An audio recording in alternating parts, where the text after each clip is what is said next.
pada tempatnya kita melakukan introspeksi, pada tempatnya kita melakukan evaluasi.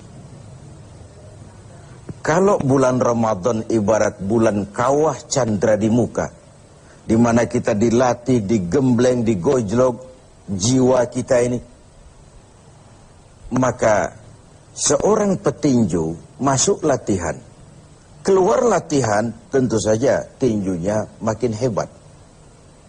Seorang petenis masuk latihan, keluar latihan, tenisnya makin hebat. Itu atlet. Kalau latihan tiap hari tapi main kalah terus, orang kan menilai, buat apa latihan, Bung, kalau mainnya kalah terus. Sepanjang Ramadan sebulan penuh kita digojlok, digembleng, dilatih. Untuk apa? Menghadapi hidup 11 bulan sesudahnya. Kalau setelah Ramadan kita kalah lagi oleh setan, kalah lagi oleh iblis, alamat latihan kita di bulan ini tidak membawa hasil yang diharapkan. Nah, sebagai bagian dari introspeksi itu, pada kesempatan ini saya ingin menyampaikan sebuah hadis yang memberikan gambaran kepada kita bahwa lagi-lagi ibadah pada dasarnya merupakan satu totalitas, satu keutuhan, yang satu berkait dengan yang lain. Satu hari ketika sedang kumpul dengan para sahabat, baginda Rasulullah Shallallahu Alaihi Wasallam bertanya kepada para sahabat, "Atadruna manil muflis?" Sahabat-sahabat sekalian, kalian tahu siapa sih orang yang bangkrut itu? Orang yang sial, orang yang tidak beruntung, siapa mereka? Bangkrut, sial, tidak beruntung, merugi. Kalimat yang kita mendengarnya saja sudah risih, apalagi mengalaminya. Semua kita ingin menghindar dari kebangkrutan, kerugian, kesialan. Nah, Nabi bertanya itu kepada sahabat, tahu nggak kamu siapa orang yang bangkrut, orang yang sial, orang yang tidak beruntung? Macam-macamlah jawaban para sahabat ketika itu.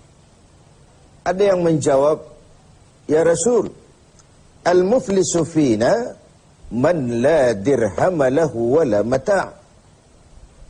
Menurut pendapat kami ya Rasul, orang bangkrut, orang sial, orang tidak beruntung itu man la dirhamalah, orang yang tidak punya uang dan tidak punya harta. Apalagi mau lebaran macam begini, orang yang tidak punya uang dengan orang yang punya uang, janganlah gaya hidupnya, gaya jalannya saja lain. Uang tuh katanya raja, katanya. Lidah yang paling fasih untuk bicara, uang. Senjata yang paling ampuh maju ke medan perang, uang. Urusan macet dibicarakan dengan lidah, bicarakan dengan uang. Talk chair. Meriam pun tidak akan bunyi kalau ditutup dengan uang. Dan begitu seterusnya. Begitu jawaban sebagian sahabat, begitu juga pandangan banyak kita sekarang ini. Begitulah memang bahwa materialisme, hedonisme menggiring kita untuk menilai seseorang dari penampilan. Maka berpayah-payahlah kita menghabiskan sejumlah dana untuk mengurus penampilan ini.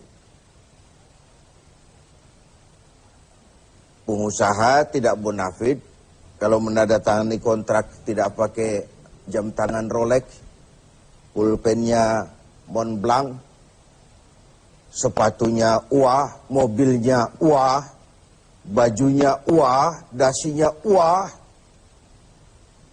Begitulah kebanyakan kita sekarang ini.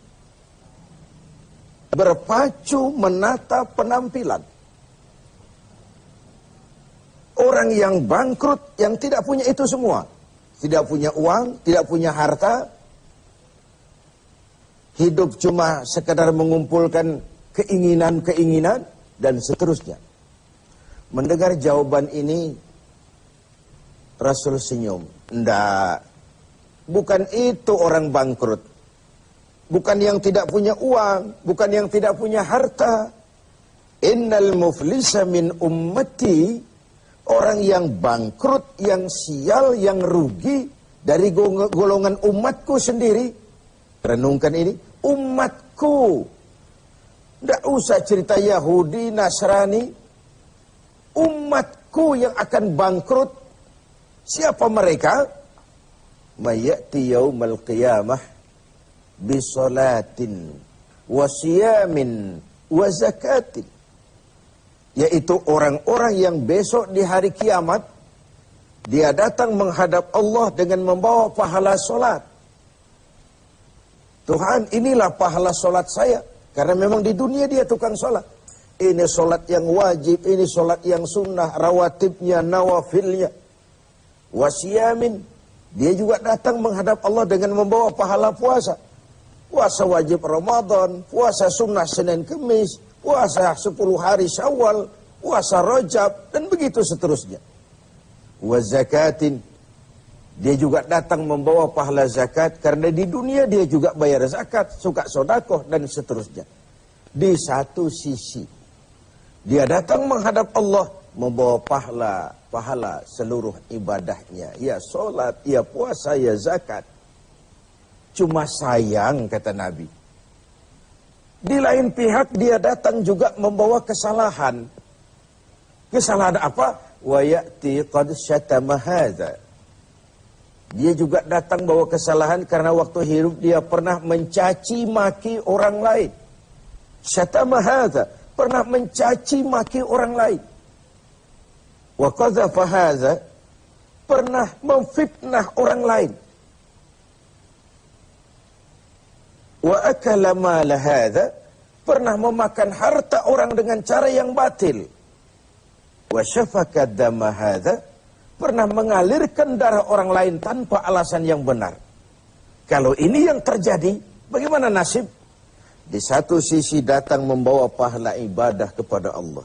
Di lain sisi datang membawa kesalahan karena pernah menyakiti orang lain. Kalau inilah yang terjadi, maka kata Nabi, ketika dia sedang asik lapor, Tuhan, ini pahala sholat saya. Datang orang lain, sebentar dulu Tuhan, dia memang ahli sholat. Tapi saya pernah dicaci maki di depan orang banyak tanpa alasan yang benar. Hancur hati saya. Di dunia saya tidak bisa menuntut dia karena posisinya lebih tinggi. Di sini saya menuntut keadilan. Benar orang ini pernah kau caci maki? Iya Tuhan. Tanpa salah? Iya Tuhan. Cuma untuk menunjukkan prestasimu sebagai orang besar, orang berpengaruh, orang berwibawa. Enak saja kau caci maki orang di depan orang banyak? Iya Tuhan. Sini, pahala sholatmu berikan kepada orang yang kau caci maki itu. Pahala sholatmu berikan kepada orang yang kau caci maki itu. Lalu, Tuhan, inilah pahala puasa saya. Datang lagi orang, sebentar Tuhan, dia memang tukang puasa, tapi saya pernah difitnahnya. Tercoreng arang di dahi, rusak nama saya, hancur privasi saya tidak bisa kemana-mana lagi dalam hidup ini. Saya menuntut keadilan karena di dunia saya tidak berani. Benar kau pernah fitnah dia? Ya Tuhan. Kau tahu lidah itu kecil bentuknya, besar akibatnya. Akibat ulahmu memfitnah dia, hancur namanya, tercoreng arang di dahinya. Kemanapun dia pergi tidak sanggup lagi mengembangkan diri. Ya Tuhan. Ayo pahala puasamu berikan orang yang kau fitnah itu. Tuhan, ini pahala zakat saya. Datang lagi orang, sebentar Tuhan.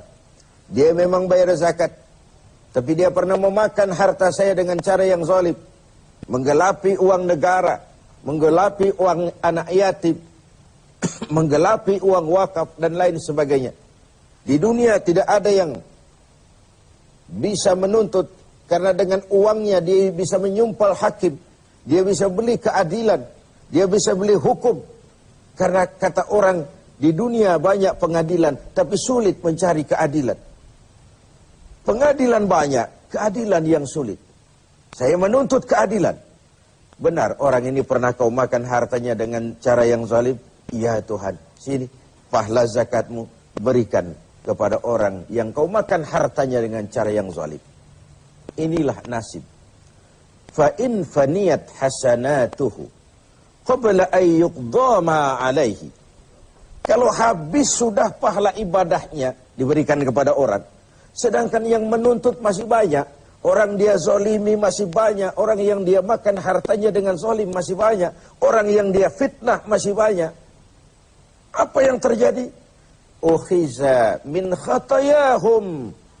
Kesalahan dan dosa orang yang dia fitnah, dia caci maki, dia makan hartanya, diambil, diberikan kepadanya. Dan pada akhirnya summa turihatin nar, diberikanlah dia, dilemparkanlah dia ke neraka. Sudah pahala dipreteli, dosa diberikan pula.